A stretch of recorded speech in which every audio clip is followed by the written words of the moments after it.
somos todos semelhantes. No mais profundo de nós, somos semelhantes a tudo o que existe. Somos crianças, somos adultos, somos humanos, somos planta, inseto. Somos água, fogo, terra. Somos ar. Somos tudo o que existe. A natureza humana é sagrada, assim como toda a natureza. As plantas se assemelham ao homem. É só olhar e ver profundamente. Os animais, qualquer um, se assemelham ao homem. É só se permitir olhar e ver mais profundamente. Toda a natureza é sagrada. Como prova a física quântica, somos todos feitos do mesmo material, dos mesmos átomos. Somos todos semelhantes. Somos todos energia condensada, carregando os mesmos anseios. O anseio de evoluir, de crescer, de aprender, de doar, de amar.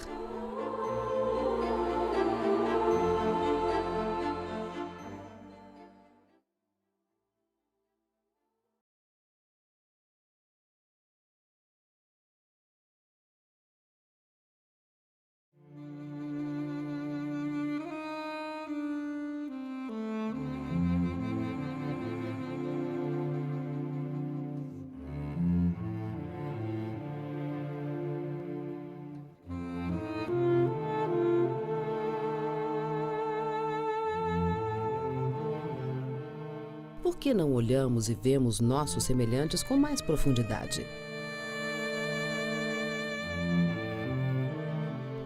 Por que somos tão indiferentes ao sofrimento dos animais? Por que não nos permitimos olhar e ver as semelhanças?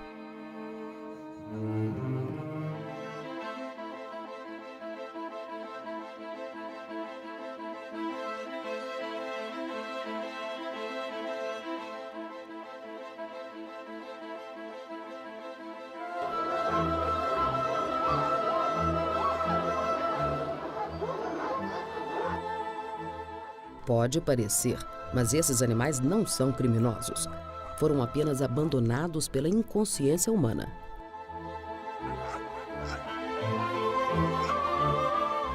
Abandonados nas ruas, presos e infelizes em gaiolas. É essa a solução para tão angustiante problema? Recolher animais, prendê-los, não é a solução. O que pode dar uma noção dessa situação é que uma cadela e seus descendentes podem gerar 64 mil filhotes no período de 6 anos. Como não existem lares suficientes para abrigar esses animais, eles acabam indo às ruas, se tornam animais abandonados e se tornam também, ficam à mercê de crueldade e de serem capturados para posterior sacrifício pelo Centro de Controle de Zoonose. Então, o que é importante de se levar em consideração quando se fala em controle de cães e gatos numa cidade como São Paulo, de 10 milhões de habitantes, é que para se exercer essa palavra do controle, essa agência, que no caso é o Centro de Controle de Zoonoses, está numa situação muito, muito difícil, porque é um único centro para uma cidade de 10 milhões de habitantes e aproximadamente 1.400.000 cães. Para se ter uma ideia, a cidade de San Diego, com 2,5 milhões de habitantes, ela possui 3 centros de controle animal, o que, se nós trouxermos para um paralelo com a cidade de São Paulo, equivaleria a pelo menos 12 centros de controle de zoonoses. Não é? Então, o que nós estamos querendo nesse momento é mostrar a necessidade de descentralizar esse centro com a criação de pelo menos mais 2 unidades. Eu acho que essa seria o primeiro passo coerente de nós podermos realmente cobrar da administração pública um serviço decente na altura das expectativas da população brasileira e em particular de São Paulo, em relação a um serviço de controle de cães e gatos. Animais abandonados à própria sorte é um problema mundial. Mas em países com consciência humanitária desenvolvida, as ações são mais consequentes e profundas. Recolher animais e exterminá-los não é solução. Levar crias indesejadas ou animais idosos e doentes para centros de controle de zoonoses para sacrifício não humanitário também não é solução.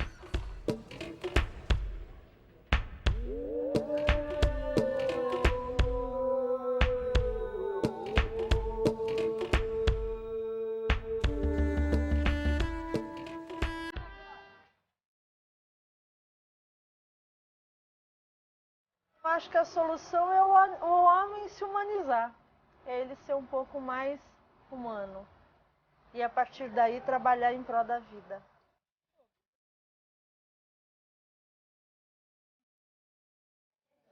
E humanizar é educar para ampliar a consciência.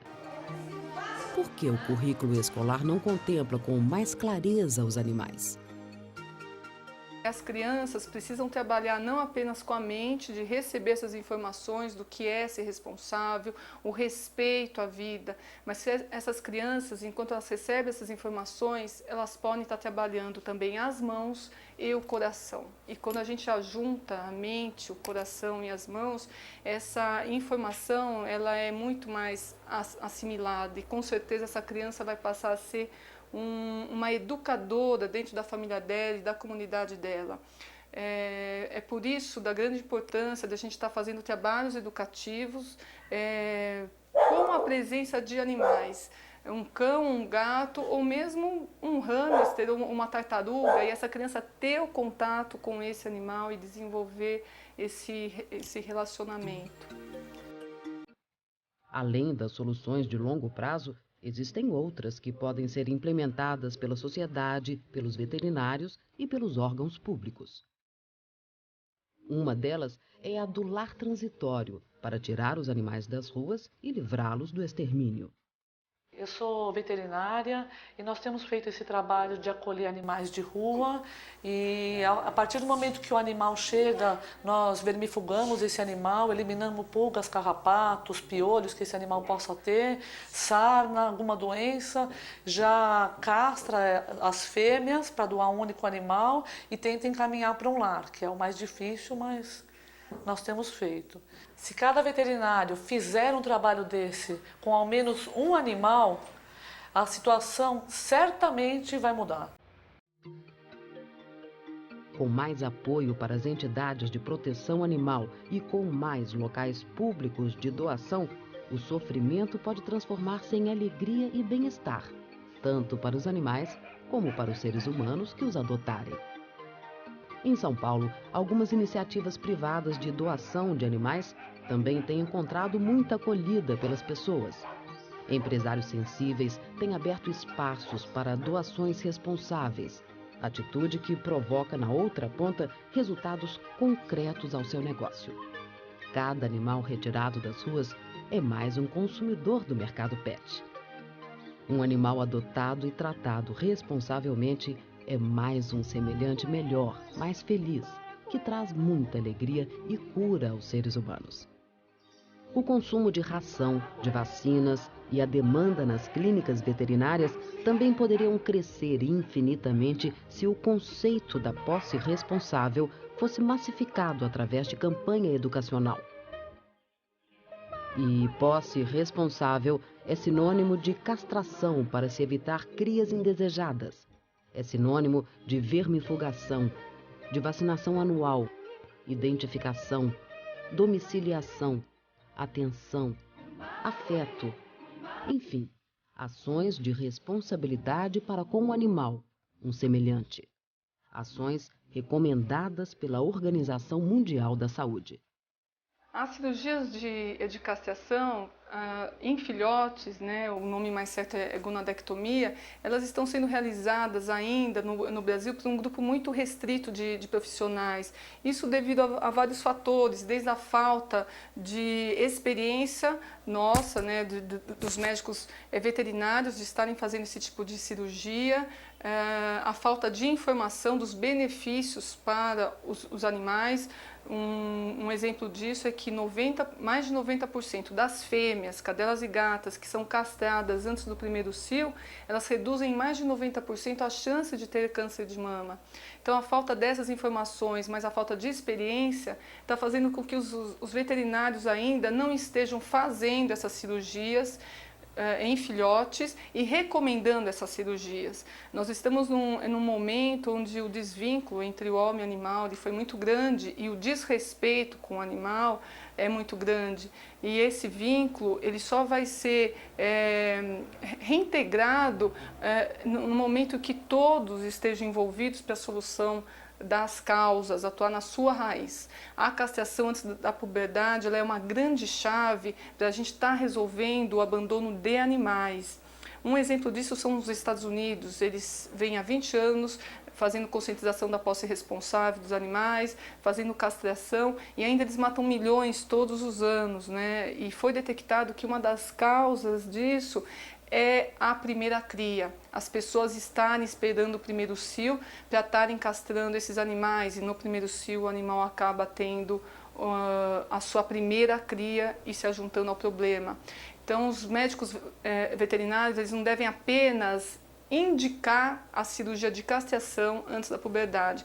Eles devem insistir, e não apenas insistir, eles devem fazer com que essa cirurgia seja tão importante quanto vacinar os animais, ou dar uma ração boa para esses animais, e agendar já essa cirurgia durante o esquema de vacinação, enquanto esse proprietário ainda está feliz e aberto às novas informações. Desenvolvemos ações viáveis que defendam e solucionam o problema. É dentro dessa ótica que nós desenvolvemos o projeto da unidade móvel, feita para esterilização e educação gratuita juntamente às comunidades carentes. A ideia foi trazida dos Estados Unidos e comprovada a eficiência total, não só para a sua população, mas com os voluntários, seja voluntários veterinários, assistentes e todos. Creemos que estamos implantando mais uma semente para a compaixão e a civilização.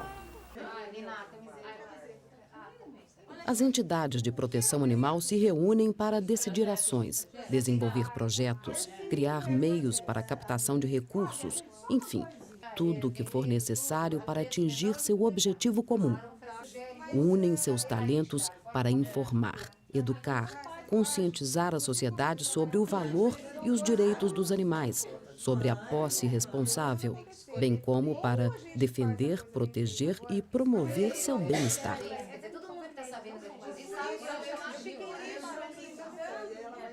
A postura das pessoas em relação à sensibilidade, ao sofrimento dos animais, difere. Existem pessoas que simplesmente ignoram. Existem pessoas que têm sensibilidade até, sentem, mas se omitem. E existem pessoas que sabem e agem. E essas últimas criaram um movimento com um trabalho intensivo em prol dos animais.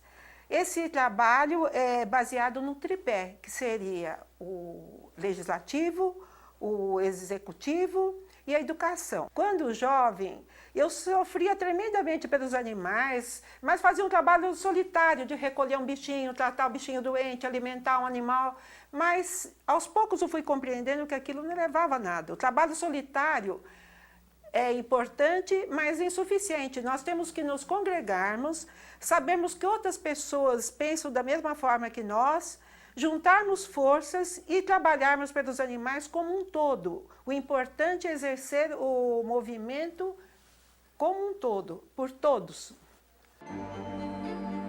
Como se vê, soluções não faltam.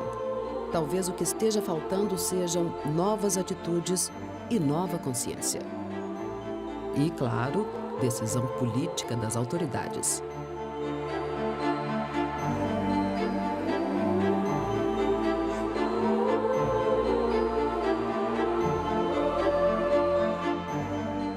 Tudo que os animais querem é alguém para amar, para servir, para se dedicar.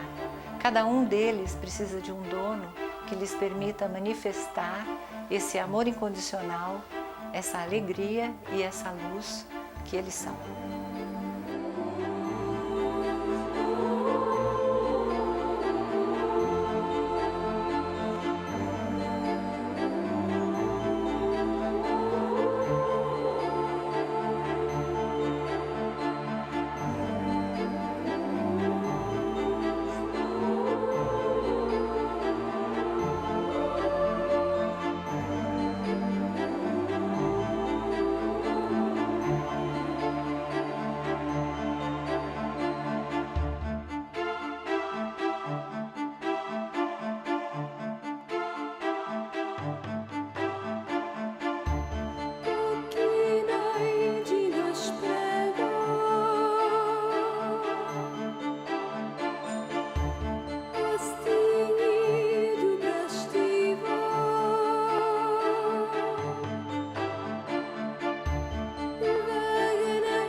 Nas